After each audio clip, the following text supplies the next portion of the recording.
wrapped around them like an endless ocean. Akira and Luna drifted inside their vessel, watching the glow of the mysterious sphere they had recovered.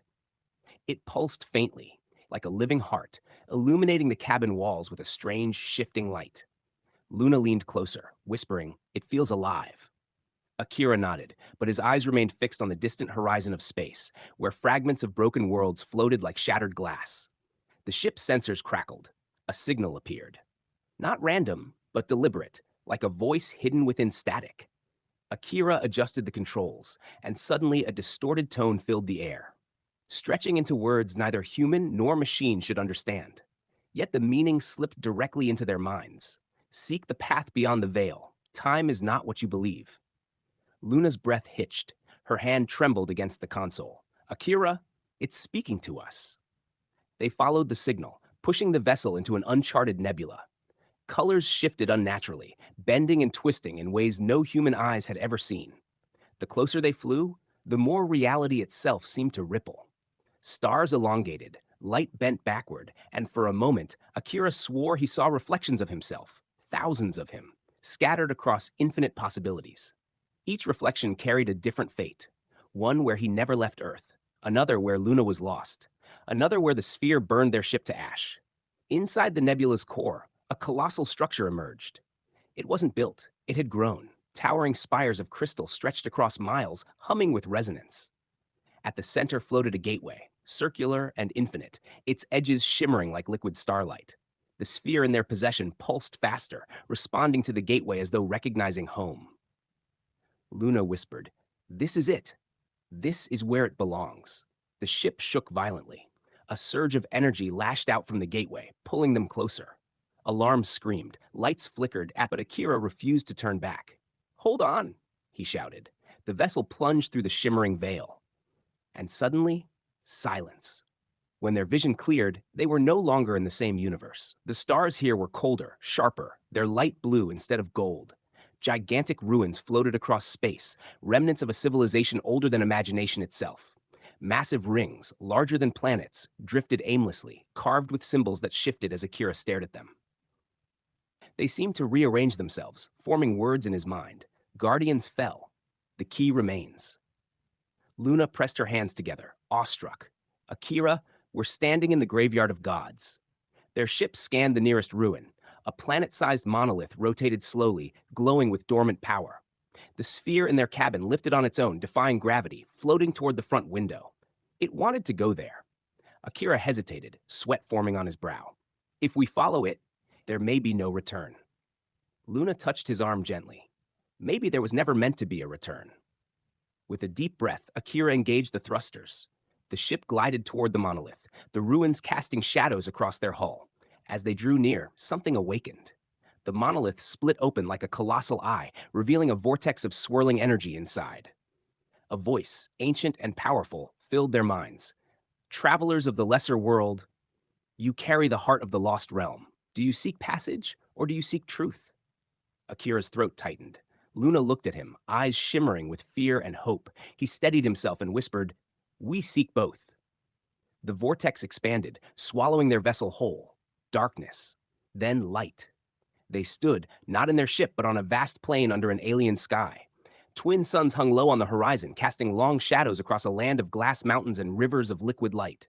Their ship was gone. The sphere floated before them, glowing brighter than ever. Luna touched the ground, realizing it wasn't solid rock, but crystallized memory. She saw fragments of lives, voices, and forgotten worlds embedded beneath the surface. From the distance, figures began to emerge. Tall, luminous beings cloaked in flowing energy, their forms shifting between human and celestial. They spoke without words, their voices resonating inside Akira and Luna's minds. "You have crossed the threshold. Few ever dare. Fewer ever survive." Luna swallowed hard. "What do you want from us?" The beings extended their hands, pointing toward the sphere. "It is not an object. It is a seed. What you choose to do with it will decide the fate of your kind." Akira's heart pounded. He realized then that this journey was never about discovery. It was a test, a trial across dimensions, to see if humanity was ready to inherit knowledge beyond comprehension. The beings circled them, their energy intensifying. "Will you guard it, plant it, or destroy it?" The sphere pulsed again, as if listening. Akira looked at Luna, his voice trembling. This choice, it could change everything. And before either of them could answer, the ground beneath them shattered, exploding into fragments of memory and time. They fell into the abyss of infinite world. The silence was broken only by the soft hum of distant stars, and in that quiet, Akira finally spoke, his voice trembling but resolute. Luna, do you feel it? This place, it's alive. She nodded, clutching the glowing sphere closer to her chest. The sphere pulsed in rhythm with her heartbeat, as if recognizing her soul. The air thickened, not with fear, but with a strange reverence, like the universe itself was watching them. Each step they took forward revealed landscapes that defied human comprehension. Rivers of light flowing uphill, mountains suspended upside down in the sky, forests that whispered in languages older than creation. Akira tried to ground himself, but every time his boots touched the ground, the soil rippled like water, reflecting fragments of his own memories back at him. He saw himself as a child, lost in the crowded streets of Tokyo, his father's voice calling his name, the warmth of his mother's hand pulling him back to safety. For a fleeting moment, tears welled in his eyes. Luna placed her hand on his shoulder, sensing his pain, and whispered, "The universe remembers us. It keeps every moment, every choice." They kept moving until they stumbled upon a colossal archway carved out of living crystal. The structure pulsed with veins of starlight, its surface shifting to reveal images of countless civilizations, rising, falling, vanishing into dust. When Akira touched it, the crystal vibrated, and a voice echoed inside his mind. Ancient, yet familiar. Seek not the stars for answers, for you are the answer. The words struck him like gold, and for a moment, he thought his heart would stop. But Luna steadied him, her eyes wide with the same message reflected deep within her. Together, they stepped through the arch. The moment they crossed, the world dissolved into a sea of endless mirrors, each one showing a different version of themselves. Some mirrors showed them old and frail, others powerful and radiant, others broken and lost. Akira's breath quickened as he stared into a reflection of himself standing alone, without Luna by his side. He tried to look away, but the mirror pulled at his very soul. Luna grabbed his hand, her grip fierce. "Don't let go," she said. Her reflection spoke in perfect unison with her, and suddenly the mirrors shattered, dissolving into a storm of silver shards that melted into their skin. When the storm faded, they found themselves standing on a vast bridge of light stretching across galaxies. Below them, stars burned and collapsed, birthing new worlds in the blink of an eye. The scale was beyond comprehension. Time itself flowed like a visible river beneath their feet. Akira staggered, dizzy with awe, and Luna whispered, "We're walking on eternity." Ahead, at the far end of the bridge, stood a figure cloaked in shadows, waiting, motionless. The closer they came, the stronger the pull of gravity around them. Not the gravity of mass, but of meaning, as if this being was the center of all existence. The figure raised its hand, and the universe held its breath.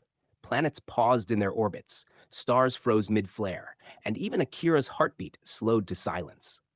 Then, in a voice that resonated not in their ears but in their souls, the being spoke. "You seek what lies beyond, yet you carry within you the very seed of creation. To go further, you must face the truth that binds your worlds together." Its eyes glowed like collapsing stars, infinite and consuming. Akira wanted to ask what truth, but the words died in his throat. He realized the answer was already inside him, buried beneath fear and doubt. Luna stepped forward, defiant yet vulnerable. "Show us," she demanded. Stars stretched around the Nibora's horizon, shimmering like eternal witnesses to the voyage of Akira and Luna. The journey had brought them far beyond the borders of imagination, yet the path ahead was more uncertain than ever.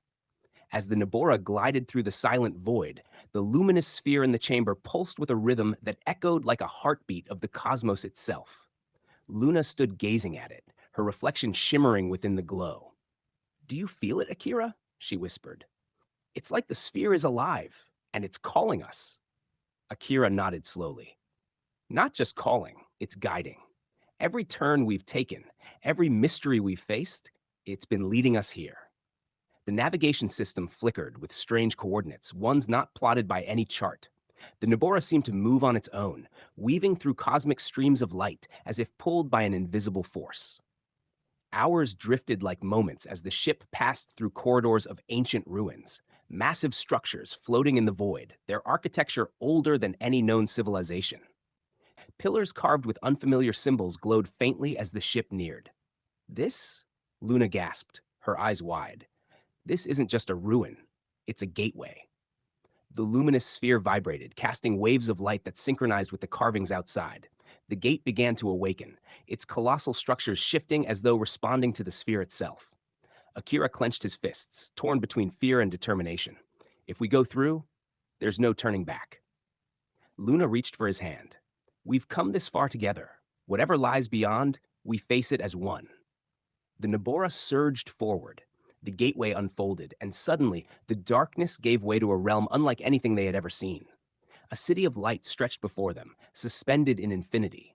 Towers of crystal soared into skies woven from shifting auroras. Rivers of energy flowed like living veins across the landscape, and above it all floated an immense being of radiant form, neither man nor machine, but something greater, an ancient consciousness awakened. A voice, deep yet gentle, resonated within their minds. Travelers of Earth, you have carried the fragment of eternity to its source. Luna's breath trembled. The sphere. The being's light extended toward them, merging with the luminous sphere. The chamber flooded with brilliance, and suddenly, memories that were not their own rushed through Akira's and Luna's minds. Civilizations rising and falling, galaxies being born and fading, the eternal cycle of creation and destruction. Akira fell to his knees, overwhelmed. It's everything, the truth of existence. The being continued. This knowledge was hidden, waiting for those who sought with courage, with unity, with hope. You are chosen to carry it forward, not as conquerors, but as guardians. Luna whispered, tears glistening in her eyes. Guardians of dreams. The sphere dissolved into light, embedding itself into their very souls. The Nabora transformed, its hull glowing as if alive, infused with the essence of the cosmos itself. Yet with the gift came a burden. The being's final words echoed. The universe is vast but fragile. Protect it and your world, for shadows stir beyond the stars. As the city of light faded behind them, the Nabora sailed once more into the infinite night. But Akira and Luna were no longer just explorers. They were dream bearers, chosen to guide humanity toward a destiny beyond Earth. Hand in hand, they gazed out at the endless horizon. Akira whispered, "This is just the beginning." And with that, the Nabora vanished into the starlit void, carrying with it the eternal dream of Earth. Beyond time, beyond space, beyond imagination.